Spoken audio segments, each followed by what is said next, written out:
Dear audience, আসসালামু আলাইকুম। Dear audience, আজকে আমরা দেখব single needle lock stitch sewing machine দিয়ে ফোল্ডারের মাধ্যমে কিভাবে আমরা উল্টা লুপ করব, অর্থাৎ স্মল যে লুপগুলো হয় একদম চিকন সাইজের, এই লুপের যে সেটআপটা সেটা দেখাবো। তো আপনারা দেখতে পাচ্ছেন যে এই এত চিকন লুপ কিন্তু আপনারা হাতে বানাতে পারবেন না, অর্থাৎ আপনারা যদি প্লেন মেশিন দিয়ে যদি সেলাই করেন এটা কিন্তু উল্টাতে পারবেন না। তো উল্টানোর জন্য কিন্তু এটা মানে অনেক কষ্টদায়ক হয়ে যাবে, এই জন্য এটাকে একটা সেটআপ করতে হয় ফোল্ডারের মাধ্যমে। তো ফোল্ডারের মাধ্যমে কীভাবে সেটআপ করবেন সেটা আমি আপনাদেরকে দেখাবো। আপনারা দেখতে পাচ্ছেন যে এদিক দিয়ে ফাইভিংটা যাচ্ছে এবং পিছন দিয়ে আমরা যদি একটু লক্ষ্য করি, এই দেখেন পিছন দিয়ে কিন্তু আমাদের সেলাই হয়ে কিন্তু একদম লুপ হয়ে অর্থাৎ উল্টায় একবারে চেঞ্জ হয়ে কিন্তু ভিতর দিকে যাচ্ছে। তো এখানে যে একটি রোলার সেটআপ ডিভাইস দেখতে পাচ্ছেন, এই রোলার সম্পর্কে ধারণা দিব যে আপনারা কোন পজিশনে রাখবেন। আর এখানে যদি টান বেশি কম হয় তাহলে সেক্ষেত্রে কিন্তু আমাদের এই মেশিনের এই ফাটা বাইরে অর্থাৎ টেনশন ছিঁড়ে যাবে, ড্রপ পড়বে, যেহেতু আমাদের এই মেশিনে কিন্তু ফিট নাই, প্রেশার ফিট নাই, বিভিন্ন যে সমস্যাগুলো আছে এই বিষয়ে বিস্তারিত আলোচনা করব। তো আমরা ফিটনেস ছোট ট্রেন্ডের উপর আমাদের সঙ্গেই থাকুন।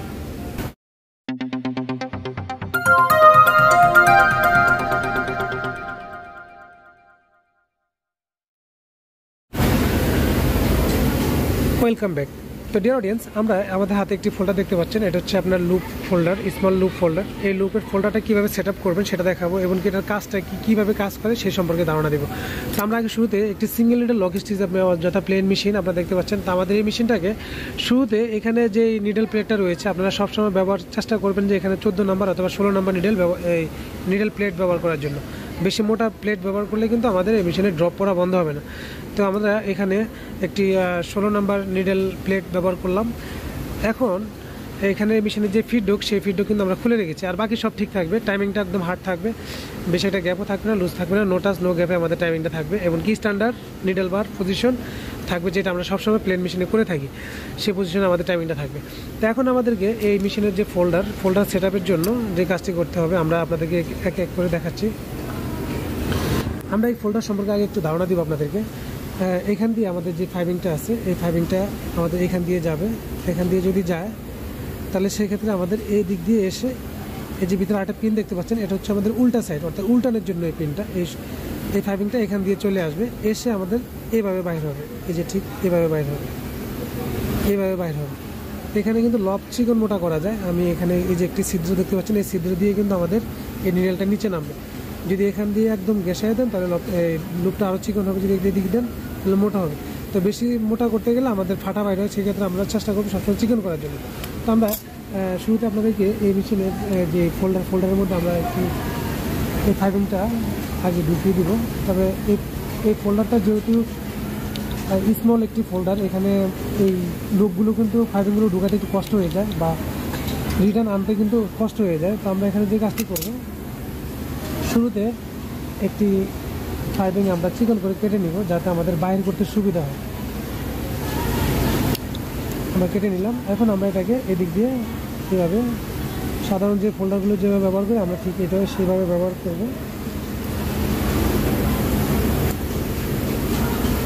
আমরা এইভাবে এখান দিয়ে এই কাপড়টাকে বের করে নেব,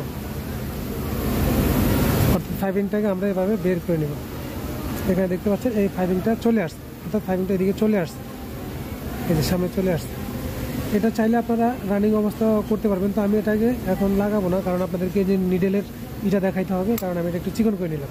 আচ্ছা, এখন আমরা ফোল্ডারটাকে সেট আপ করার জন্য এখানে যে দুটি স্ক্রু থাকে, এই যে এখানে ফোল্ডার লাগানোর জন্য আমরা এটাকে এখানে ইউজ করবো, এভাবে ইউজ করব। এখানে শক্তভাবে দুটি স্ক্রু ব্যবহার করতে হবে, সাথে ওয়াশার দেওয়া লাগবে, কারণ না হলে এটা খুলে যাওয়ার সম্ভাবনা আছে। কারণ যখন জয়েন আসবে, ফাইভিংয়ের জয়েন আসবে, তখন কিন্তু এই ফোল্ডারের মধ্যে একটা প্রেশার পড়ে। আমরা এই দুইটা স্ক্রু একসাথে ওয়াশার সহকারে লাগিয়ে নেব। তো ভিডিওটি একটু ধৈর্য সহকারে দেখলে আপনারা এই উল্টা যে লুপটা রয়েছে এই লুপ সম্পর্কে আপনারা জানতে পারবেন এবং বুঝতে পারবেন কীভাবে এটা অপারেটিং করতে হয়, কীভাবে সিস্টেমটা সেট আপ করতে হয়।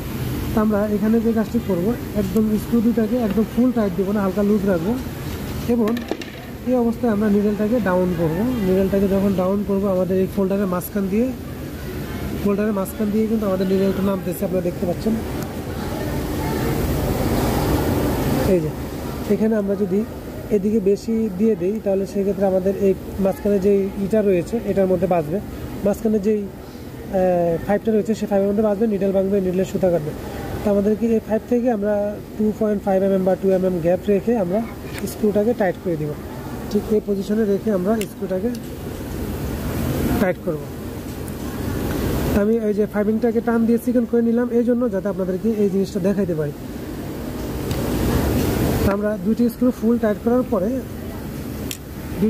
করার পরে আমরা দেখবো যে আমাদের ফুলটাকে মানে ডানে বামে আপ ডাউন করে কিনা একটু খেয়াল করে দেখে নিব, কারণ না হলে আমাদের একটা দুর্ঘটনা ঘটতে পারে। যদি ভালোভাবে টাইট না হয় আমাদের যখন এই দিক দিয়ে ফাইভিংয়ের জোড়া যাবে তখন সেক্ষেত্রে কিন্তু অপারেটর খেয়াল রাখবে না বা খেয়াল করবেও না, তখন সেক্ষেত্রে কিন্তু এটা এরকম ফাইসা গেলে কিন্তু আমাদের ফোল্ডারটা লড়ে যেতে পারে। ফোল্ডার লড়ে গেলে কিন্তু আমাদের নিডল ভেঙে যাবে, আর গার্মেন্টসের নিডল ভাঙা কিন্তু বহুত বড় একটা ইস্যু, সেটা আপনারা সকলেই জানেন। এখন আমাদেরকে যে কাজটি করতে হবে এই ফাইভিংটাকে আবার রিটার্ন এদিকে আনতে হবে। তো সেটা কীভাবে আনবো সেটা আমি আপনাদেরকে দেখাচ্ছি। সেটা আনার জন্য আমাদেরকে যে কাজটি করতে হবে এরকম একটা পিন নিতে হবে যাতে কাপড়টাকে রিটার্ন আনা যায়। আমরা এরকম একটা পিন নিয়ে নিলাম। এখন আমাদেরকে যে কাজটি করতে হবে এই যে এখানে একটি পাইপটা আমরা দেখাইছিলাম, এই যে ভিতর দিয়ে একটা পাইপ আছে এই যে ফোল্ডারের ভিতরে, এই পাইপের দিক দিয়ে আমাদেরকে এটা ঢুকাইতে হবে। আমরা এটাকে পিছনে ঢুকিয়ে দিলাম, একদম মাথায় চলে যাবে।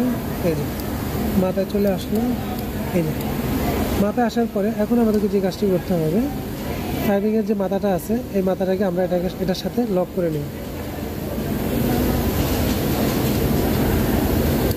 যাতে খুলে না যায়। এটার সাথে আমরা লক করে নিলাম। লক করে নেওয়ার পরে এখন আবার পিছন থেকে একটু দেখো, এখন আবার আমরা এটাকে কি করব, এই যে পাইপটা রয়েছে এই পাইপের মাঝখান দিয়ে আবার এটাকে রিটার্ন নেব। ভিডিও সুবিধার্থে আপনাদেরকে আস্তে আস্তে দেখাচ্ছি। আপনারা যখন কাজ করবেন একটু সাবধানে করতে হবে, কারণ এই পিনটা যখন ভিতর দিয়ে যায়, এই যে এরকম যখন ভিতর দিয়ে যায় তখন কিন্তু এই পিনের যে মাথাটা সেই মাথাটা কিন্তু পাইপের মধ্যে এসে আটকে যায়। আমাদেরকে আবার যখন এদিকে চলে আসবে তখন আমরা এই যেভাবে আস্তে আস্তে নিয়ে আসবো যাতে আমাদের উল্টা হয়ে যায়। এখন আমরা এটা বাইর করে নিলাম পিনটা এখান থেকে, এই যে আস্তে আস্তে আমরা এই ফাইভিংটাকে ভিতর দিকে ঢুকিয়ে দিলাম। এই দেখেন কীভাবে লক মানে উল্টো হয়ে যাচ্ছে, ফাইভিংটা সিলাই হয়ে বাইরে হবে, বাও হবে, আর যখন ভিতর দিকে যাবে তখন উল্টো হয়ে যাবে। এই যে উল্টো হয়ে গেল। তো ডিয়ার অডিয়েন্স, আমরা এখন এই ফোল্ডারের ভিতর দিয়ে ফাইভিংটা এদিকে নিয়ে আসলাম, পরে আবার উল্টিয়ে এই পাশে নিয়ে আসলাম। এখন আমাদেরকে যে কাজটি করতে হবে এই ফাইভিংটাকে ধরে আমরা একটু টান দিয়ে বাইর করে নেব। এইভাবে এইভাবে ফাইভিংটা আসতে থাকবে, যেভাবে ফাইভিংটা আসবে। এখন আসার পরে আমরা এটাকে রোলারে সেট আপ করবো, অর্থাৎ রোলারে ব্যবহার করবো। রোলার যদি আমরা ব্যবহার না করি, হাত দিয়ে করি, তাহলে সেক্ষেত্রে আমাদের স্টিচ ছোটো এবং বড় হতে পারে। এখন আমরা রোলারে দেওয়ার পরে এখন আমরা যে কাজটি করব, আমাদের মেশিনের সুইংটা আমরা স্লোভাবে সুইং করে দেখবো যে আমাদের মেশিনে কোনো মানে সুতাটা জড়ায় কিনা। অনেক সময় এই মেশিনগুলোতে নিডল প্লেটের সাথে কিন্তু সুতা জড়িয়ে যায়। আমরা সুতাটাকে দেখবো আগে আমাদের ঠিক আছে কিনা। যদি আমাদের এই ফাইভিংটা একুরেটভাবে বাইর হয়, এদিক দিয়ে যদি একুরেটভাবে বাইর হয় তাহলে সেক্ষেত্রে বুঝতে হবে আমাদের সেলাইটা ঠিক আছে। আর যদি না বাইর হয় তাহলে মনে করবেন যে আমাদের যদি এদিক দিয়ে সুতা ফাইভিংটা একুরেটভাবে বাইর হয়ে যদি পাইপ দিয়ে ঢুকে তাহলে বুঝতে হবে আমাদের টেনশন ঠিক আছে, অর্থাৎ সেলাইটা ধরছে। আর না হলে যদি না আসে তাহলে মনে করতে হবে আমাদের প্লেটের সাথে কিন্তু সুতা জমিয়ে যায়, জমে গেলে কিন্তু ফিঙ্গার খুলে আবার সুতাটা বাইর করে আবার সুইং করতে হবে। তো আমরা এটাকে এখন সুইং করব। সুইং করে আমরা দেখব যে আমাদের টান ঠিক আছে কিনা, সেলাই ঠিক আছে কিনা।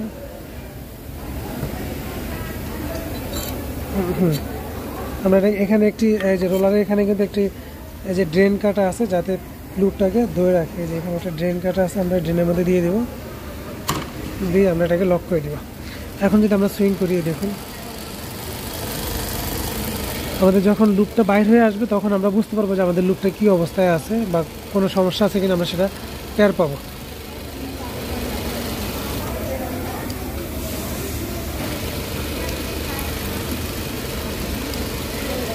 আমরা দেখতে পাচ্ছি আমাদের লুপটা কিন্তু বাইরে হয়ে আসতেছে। যদি লুপ আসার পরে এখানে যদি দেখেন যে জয়েন্টটা, সেই জয়েন্টটা যদি এগুলোর থাকে, অর্থাৎ যদি ফাটা না বাইরে, তাহলে মনে করবেন যে ওকে আছে। আর যদি ফাটা বাইরে জায়গায় জায়গায় সেলাই বড় হয়ে এরকম ছেড়ে দেয়, তাহলে মনে করতে হবে আপনার ড্রপ পড়তেছে, অথবা এই টান বেশি থাকার কারণে, এই লুপটা বেশি টানার কারণে কিন্তু স্টেজটা ছিঁড়ে যাচ্ছে, যার কারণে জায়গায় জায়গায় ফেটে যাবে। এই জন্য আমাদেরকে এখানে যে কাজটি করতে হবে, সাধারণত আমরা এখানে টান 1-এ রাখি, 1 থেকে 1 বা 1.5 mm, 1.5 এরকম রাখতে পারি। এটা যখন আমরা এটাকে এই রোলারটাকে যদি এদিকে দেই, বাড়াই, তাহলে সেক্ষেত্রে দেখেন আমি আড়াইতে যদি দিই, এই যে এখানে এটা হচ্ছে আপনার নিশান, এখানে আমি আড়াই দিলাম, সেক্ষেত্রে আমাদের এটা টানবে বেশি, এই যে রোলারটা বেশি ঘুরবে, এটা ফাইভিংটা বেশি টানবে, যার কারণে ফাইভিংটা কিন্তু ছিঁড়ে যাবে, ভিতরে সেলাইটা ছিঁড়ে যাবে। এই জন্য আমরা এটাকে 1 বা 1.5-এ রেখে আমরা এটাকে সেট আপ করবো। তো 1-এ রাখাটাই সবচেয়ে বেস্ট, আমরা এটা 1-এ রেখে দিলাম। এখন আমরা সুইং করতেছি। তো অবশ্যই খেয়াল রাখতে হবে যে এটা সুইং করার সময় আমাদের যাতে এই যে জয়েন্ট, অর্থাৎ ফাইভিংয়ের যে জয়েন্ট, সেই জয়েন্টটা যাতে একুরেটভাবে এখানে আসার পরে যাতে আমরা এই জয়েন্টটাকে কেটে দিই এবং ম্যানুয়ালভাবে হাত দিয়ে বাইর করে আবার যেভাবে ঢুকাইছিলাম সেভাবে যেন আবার এই ফাইভের ভিতর দিয়ে ঢুকাই। আর নাহলে কিন্তু এই জয়েন্টটা যখন যাবে এটার ভিতরে আটকে যাবে। এই যে আপনারা দেখতে পাচ্ছেন এই যে জয়েন্ট চলে আসতেছে, এই জয়েন্ট আসলে কিন্তু এটা জয়েন্ট ব্যবহার করা যাবে না, এখানে কেটে আবার নতুন করে বাইর করতে হবে। আর যদি এটা ওভারলকে ইউজ করা হয়, ওভারলকে 2 সুতায় একটা ওভারলকে ফাইভিং জয়েন করা যায়, সেটা যদি করা হয় তাহলে সেক্ষেত্রে আশা করি এই জয়েন্টটা বাঁচবে না। তো 2 সুতার ওভারলক কীভাবে সেট আপ করবেন সেটা আমার চ্যানেলে একটা ভিডিও আছে, ওটা যদি করেন তাহলে সেক্ষেত্রে একদম ব্লান স্টিচের মতো এরকম প্লেন হয়ে থাকবে, কোনো এরকম সেলি থাকবে না। এই যে এখানে যে সেলি থাকবে না, তখন সেক্ষেত্রে কিন্তু আপনারা অনায়াসে ফাইভিংটা পার করতে পারবেন, আবার আনতে পারবেন। তো আমরা যেহেতু জয়েন্ট চলে আসতেছে আর এটা সুইং করবো না, এটা কেটে আবার বাইর করতে হবে। তো এই ছিল আর কি এই মেশিনের বেসিক ধারণা, লুপ মেশিনের বেসিক ফোল্ডার সেট আপ এবং কি এই মেশিনের ধারণা। এই মেশিনগুলো অনেক জ্বালায়, তো একটু সাবধানের সাথে সেট আপ করতে হয়। তো ভিডিওটি ভালো লাগলে অবশ্যই লাইক করে দিবেন এবং আপনাদের যে কোনো মতামত আমার এই ভিডিওর নিচে অবশ্যই কমেন্টে জানাবেন। এবং আপনি যদি আমার চ্যানেল নতুন হয়ে থাকেন তাহলে অবশ্যই আমার চ্যানেলটি সাবস্ক্রাইব করে রাখবেন এবং পাশে থাকা ঘন্টা এখন বেলটি বাজিয়ে রাখবেন এই ধরনের নিত্য নতুন ভিডিও নেক্সট টাইম পাওয়ার জন্য। আজকে পর্যন্তই, দেখা করবো পরবর্তী কোনো এক ভিডিও নিয়ে। সে পর্যন্ত সকলে ভালো থাকুন, সুস্থ থাকুন, এই কামনা আজকের মতো বিদায়। আল্লাহ হাফেজ।